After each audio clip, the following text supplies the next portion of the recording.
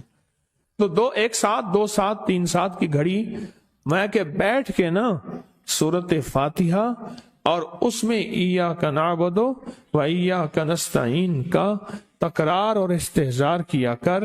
اور ایسا کیا کر تیری آنسوں بہیں، تیرا دل روئے، تیری آنکھیں روئیں، تیرے رونگٹے کھڑے ہوں اور رواں اور اس کے اندر سے تیرا پل پل، تیرا من، تیرا جذبہ، تیری سوچیں بولیں.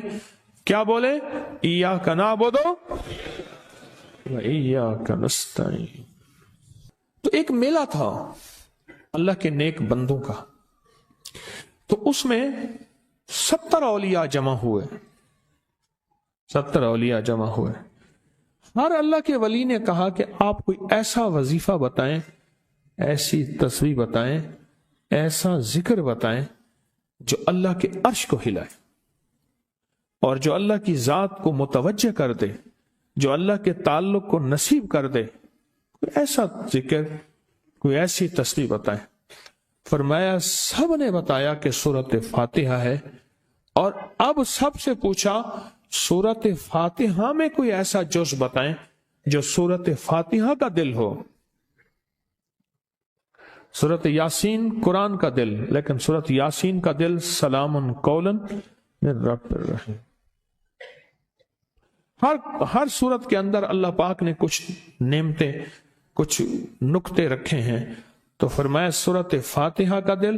تو میلے میں جتنے بھی اولیاء 70 بیٹھے تھے، سب نے کہا کہ اگر سورت فاتحہ کا دل پانا ہے تو وہ صرف کیا ہے؟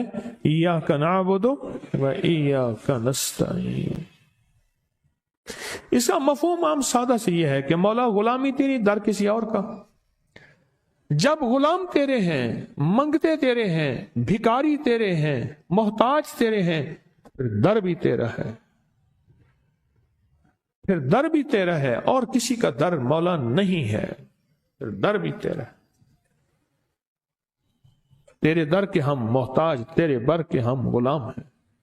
تو میں نے اس سے کہا کہ یہ وظیفہ کر، سارا دن پڑھی ایاک نعبد اور کام بھی کرتا رہے، وضو بے وضو چلتا بھی رہے، یہ پڑھتا بھی رہے، پڑھتا بھی رہے، پڑھتا بھی رہے.